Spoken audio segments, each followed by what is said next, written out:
Hey guys, MeLikeBigBoom here, bringing you guys an Unturned informational video showing you guys every single one of the melee weapons that you can use in Unturned. Every single one of them. I have them all in my inventory, as you can see here.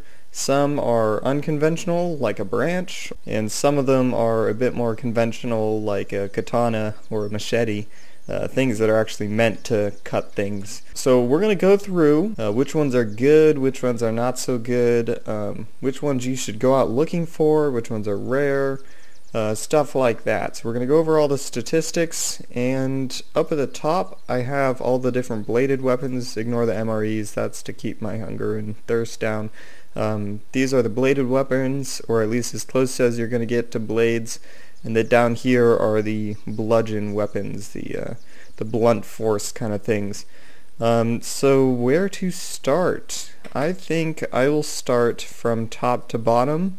I was going to organize these from least damage to most damage, but then I realized that that's not all that matters. There's also swing speed and the range of the weapon that factors in, and that makes it a lot harder to organize which one's the best one. So we're just going to go through all of them, and then you guys can pick out what you guys think is the best one. So we're going to start off with the katana. It's my personal favorite, mostly because it's a two-hit kill to the head to any zombie, and you can swing it really fast, like this. Katana is very uncommon.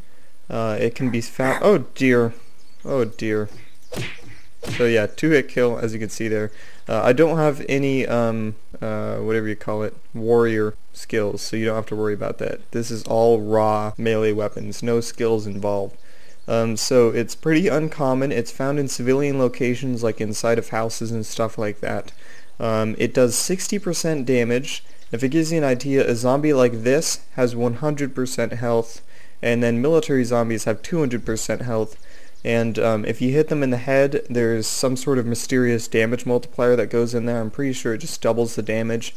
So if you hit them in the head, it'll do more damage, obviously. 60% damage for this katana. It has a fast swinging speed, as you can see right here. That's how fast you can swing it. Pretty dang fast. And then it has a very long range. You can hit things that far away from you.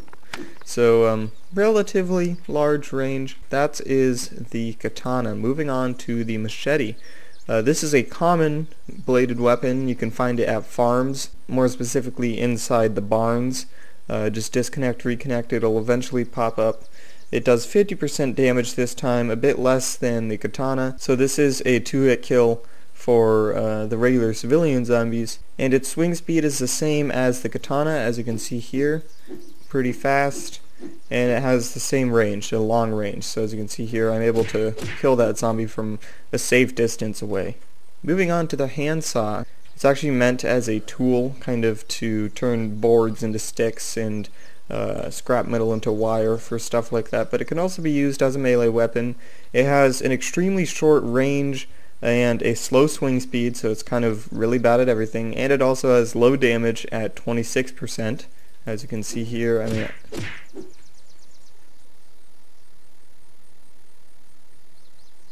alright, well apparently it can kill them in 2 hits. Didn't know that, but yeah, can kill civilian zombies in 2 hits. It's very rare actually, but it's not only meant to be used as a melee weapon, it's also used as, once again, to craft stuff. As a result of that, it is rare. It's found in farms and industrial locations, and so yeah, that is the handsaw. Moving on to the butcher knife. Now this is relatively rare. It's found in restaurants. I found this one in the pizza shop, and I haven't actually seen it anywhere else. I'm sure you can find this butcher knife very easily in the butcher shop in Berrywood. I'm actually 1000% positive it will spawn there. So if you just disconnect, reconnect in the butcher shop in Berrywood, I can guarantee that you will find this. It has 25% damage, the same as the handsaw, and it has a very fast swing speed, as you can see here.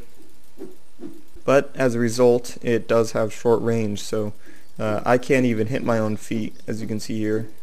I have to crouch down to be able to hit stuff. So that's the butcher knife. Moving on to the chainsaw. Now this is very unique. It does serve as a melee weapon, and it also serves as a way to cut down trees very quickly, I think this is like the best melee weapon in general. Keep it on you, so that way if you ever need to cut down trees you can use it, and then if a zombie comes up to you, you can just start using this on their face and they will be dead very quickly. So I'm gonna see if I can find a zombie. Zombie, hello, there you are. So like that, I was able to kill 2 zombies very quickly. It doesn't run off of fuel. Well, I mean, it does run off of fuel, but it has an infinite amount of fuel, so you never have to worry about running out of fuel in this. It has a pretty long range, actually. I think it's on par with like the Machete. So it does do 8% damage, but it runs constantly, so it's like causing 8 damage this fast. So like 8 damage, so very quickly. This chainsaw can be found in farms and campsites, and sometimes you can actually find it in the ship docked in Alberton. I think it's called the SS Haven or something like that. And so, yep, that's the chainsaw. Moving on to the pocket knife. This is a common bladed weapon that can be found in civilian locations. It does 35% damage, so pretty good. You can kill zombies in 2 hits, but as a result, it does have an extremely short range. Once again, can't hit my own feet, but you can swing it very fast. So if you come up to a zombie, you just swing and it's dead. Also, you can use this pocket knife. I think if you combine 2 pocket knives together, I think it makes a spike which you can place down on the ground as a defense for your house. Yep, that's the pocket knife. The kitchen knife is basically the exact same thing, except it's a bit rarer and has 5% more damage, so it's just a bit better. And this obviously can be found in the kitchens of residential areas and stuff like that. Moving on, we have the Fireaxe. Now this can be only found in fire stations, and there is a fire station in Charlottetown and Berrywood. If you just go there, I can guarantee you can find a Fireaxe. And this is a very good melee weapon. It does 70% damage, so it can 2-hit kill a military zombie. It has a very long range, so I can hit like right there. So pretty good range, and its downfall is that it does have like a medium to slow swing rate. So moving on to the regular axe. This is relatively common. It can be found in civilian locations within the houses, and it can also be found inside the barns. It does 10% less than its Fireaxe buddy, 60% damage, and it has a slow swing speed, so it's even slower than the Fireaxe, and it has the same range as the Fireaxe. And something that's kind of cool, if you look on the side of the axe right there, it has 6 tally marks. That's believed to be the previous owner's zombie kill count. Whenever he killed a zombie with the axe, he'd scratch a tally mark in the side. So pretty cool. That's not on any other weapon in the game. So yep, that's the axe. And with the axe finished, that has completed the bladed weapons section, and now we can move on to the blunt weapons section after I eat my ready-to-eat meal. So we're going to start with the branch. So this can be found by cutting down trees and nowhere else. It's just kind of a rare drop when you're cutting down trees. Odds are if you've built a big house, you've come across a lot of these. If you put it into the crafting menu, it comes out with 3 sticks. So normally you wouldn't actually think of this as a melee weapon, and not very many people know that you can use it as a melee weapon. It does 25% damage, and it's able to swing very fast, as you can see here. Although it does have a downfall of having a short range. As you can see, I can't hit my feet, but if I crouch down, I'm able to hit my feet. Yep, that's the branch. Pretty solid. I don't think it's really usable as a melee weapon, but if you ever find it from a tree, you can use it in emergency situations. But moving on to the crowbar. So this is relatively common. It can be found in construction locations or in the mechanic shops, like in, I believe, Charlottetown has a mechanic shop, but not entirely sure. It does 40% damage, and it has a fast swing speed, as you can see here.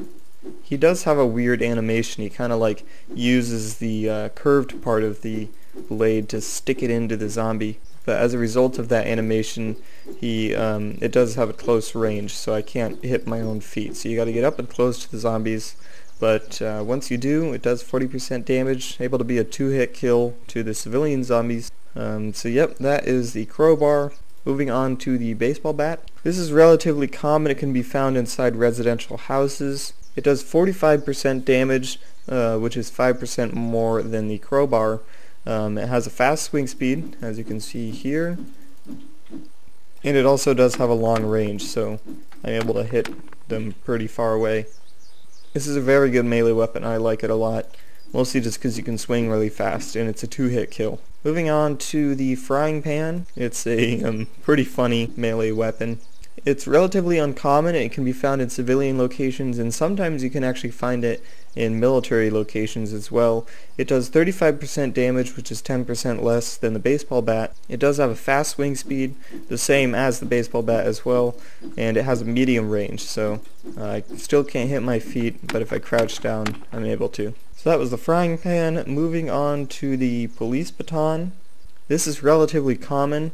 It can be found in, obviously, police stations or police locations. Like, I actually find a lot of police batons in the barricaded area in front of the SS Haven in Alberton. It does 30% damage and it has a fast swing rate. It's really weird how he swings it. He kind of like twists his wrists and it like whacks him, like whack, whack, whack, whack. Kind of weird. It does have a short range. As you can see, I can't hit my own feet.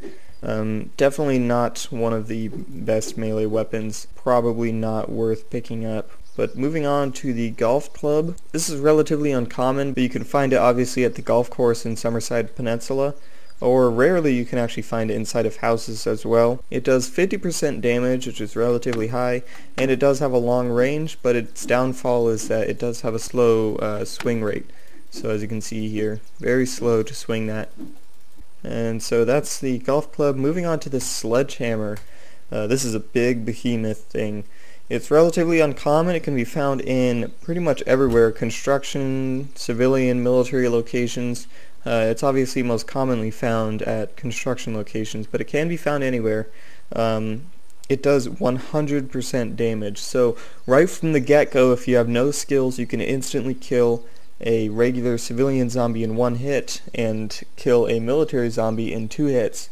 And if you have your skills up a little bit, I'm not sure exactly how much you have to have it up, you can 1-hit kill anything if you hit it in the head. So very nice, but its downfall is that it does have a very slow swing speed, as you can see here. But on the upside, it does have a long range, as you can see here. Moving on, we have the hammer. This is kind of a crap melee weapon. It is relatively uncommon. It can be found in, obviously, construction locations. Nowhere else, unfortunately. It does have 25% damage and a very fast swing rate, but you do have to come up really close to the zombies in order to hit them, and that's really it. Kind of a lame little melee weapon, and it doesn't serve any other purpose. So, yep, that's the hammer. Kind of useless. Next is the pickaxe.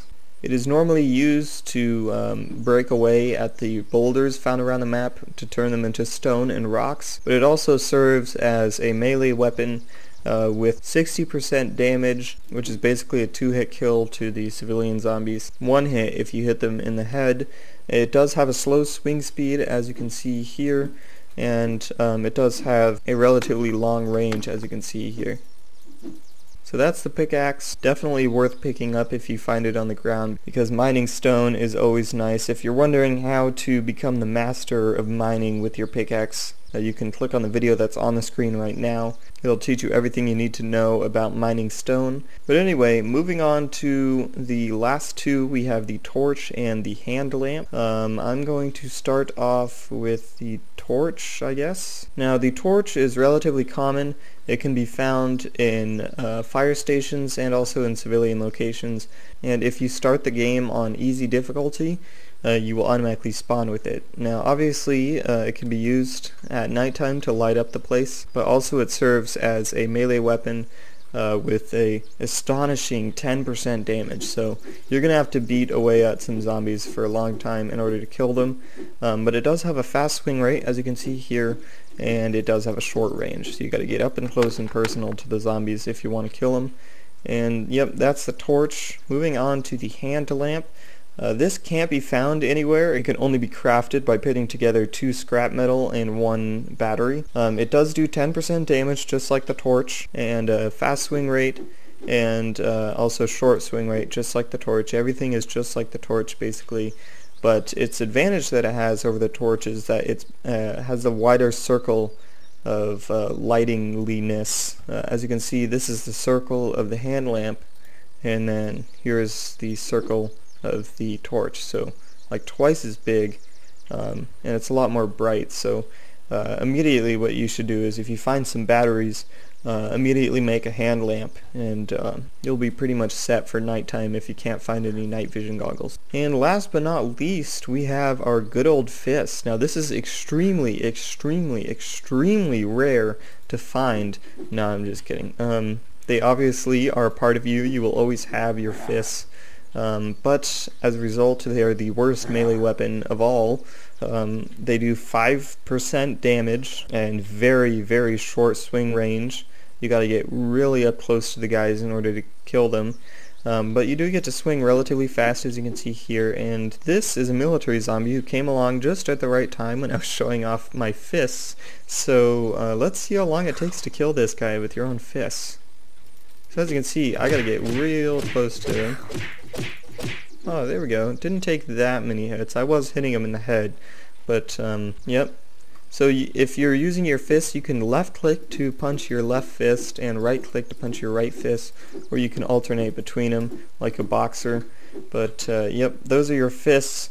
Really, you shouldn't use them at all. They're really only used for if you have no ammo, no guns, no melee weapons. If you have absolutely nothing, then you can use that. But if you're even playing on easy difficulty, you'll spawn with a torch and use that as a melee weapon. So suggestion, don't ever use your fists. Find a melee weapon first. These are all the melee weapons in the game.